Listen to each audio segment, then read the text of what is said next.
নদীতে ভাসমান অবস্থায় পচা গলা মৃতদেহ উদ্ধার। ঘটনাকে ঘিরে জোর চাঞ্চল্য পুরাতন মালদার মঙ্গলবাড়ি এলাকায়। জানা গেছে, শুক্রবার বিকেলের দিকে মঙ্গলবাড়ি মহানন্দা ব্রিজের নিচে নদীতে ভাসমান শ্যাওলার মধ্যে এক অজ্ঞাত পরিচয় এক ব্যক্তির মৃতদেহ আটকে থাকতে দেখেন স্থানীয়রা। এই খবর চাউর হতেই এলাকায় জোর চাঞ্চল্য তৈরি হয়। ঘটনার খবর পেয়ে মালদা থানার পুলিশ ঘটনাস্থলে ছুটে যায় এবং মৃতদেহটি উদ্ধার করে ময়না তদন্তে পাঠায়। স্থানীয়রা জানান, নদীতে ভাসমান শ্যাওলার মধ্যে এক ব্যক্তির মৃতদেহ ভাসতে দেখা গেছে। তবে মৃতদেহ কিভাবে এলো, মৃতের নাম পরিচয় বা কি, এই সমস্ত বিষয়ে তারা কিছুই জানেন না। তাই পুলিশ গোটা ঘটনাটি খতিয়ে দেখতে তদন্ত শুরু করেছে। লাশ পড়ে আছে, লাশটা ভেঙে গেছে। আচ্ছা, কবে থেকে পড়ে আছে তাই জানা নেই, সবাই দেখছে তাই আমি দেখলাম। এটা উড়ে পড়ে আছে, ঘুরে পড়ে আছে। ছেলে নামে বোঝা গেল, ছেলে তো পড়ে আছে, ছেলে আছে, পড়ে আছে। পুলিশ এসছে। শুক্রবার 8ই মার্চ বিশ্ব নারী দিবস। তাই এই দিবসে নারীদের সম্মান জানালেন মালদার চাচল থানার আইসি পূর্ণেন্দু কুমার কুণ্ডু। দিনটি উপলক্ষে তিনি চাঁচল থানার মহিলা পুলিশ কর্মী ও সিভিক ভলান্টিয়ারদের হাতে প্রথমে গোলাপ ফুল তুলে দিয়ে তাদের মুখ মিষ্টি করিয়ে নারী দিবসের শুভেচ্ছা জানান। পাশাপাশি তিনি বিভিন্ন এলাকায় কর্মরত মহিলা সিভিক ভলান্টিয়ারদের কাছে গিয়েও তাদের একইভাবে সংবর্ধনা জ্ঞাপন করেন। নারী দিবসে থানার আইসির কাছ থেকে শুভেচ্ছা পেয়ে আনন্দে আপ্লুত হয়ে ওঠেন মহিলা সিভিক ভলান্টিয়াররা। আজকে আমাদের চাচল পিএসে ওমেন্স ডে ভালোভাবে পালন করলেন আমাদের আইসি সাহেব, মেজবাবু এবং আদার্স আমাদের সব অফিসার, আমাদের কলিগ সবাই মিলে। স্যার আমাদেরকে ওমেন্স ডের জন্য একটা করে গোলাপ, মিষ্টির প্যাকেট সব কিছুই গিফট করলেন। খুব ভালো লাগলো আমাদেরকে যে আমরা এত বছর এখানে কাজ করি, স্যার আমাদেরকে এত সুন্দরভাবে রেসপেক্ট করেন, আমাদের ভালোবাসেন। সত্যি আজকে আমরা সত্যি স্যারের প্রতি খুব মুগ্ধ হয়েছি। বিশ্ব নারী দিবস, আমরা সারা বছর আমরা মহিলা সহকর্মী পুরুষ একসঙ্গে কাজ করি।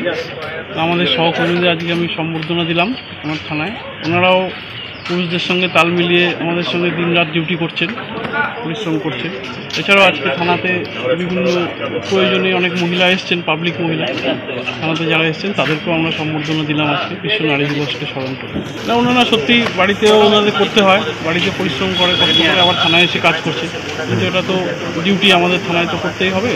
এছাড়াও বাড়িতে গিয়ে ওনার ডিউটি সেটা করছে, সব দিক সামলেই ওনারা করছেন ডিউটি, এবং তাদের সুবিধা মতো আমরা সেভাবে ডিউটি দেওয়া হচ্ছে যাতে ওনারা সব দিক মেনটেন করতে পারে।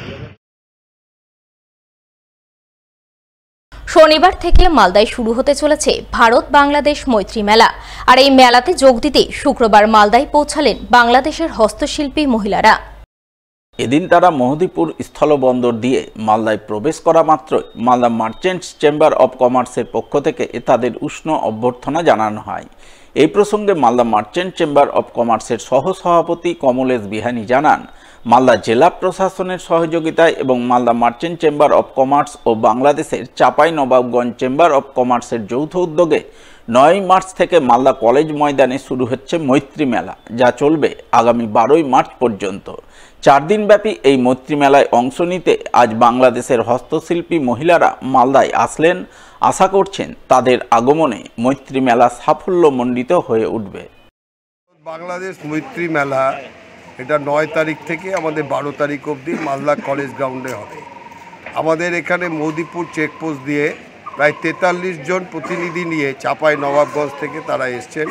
বিভিন্ন রকম বাংলাদেশের যে জামদানি শাড়ি থেকে আরম্ভ করে মসলিন শাড়ি, লুঙ্গি, সমস্ত কিছু তারা এখানে তাদের প্রোডাক্ট যেগুলো আছে তারা মালদা কলেজ গ্রাউন্ডে সেইখানে তারা দেখাবেন।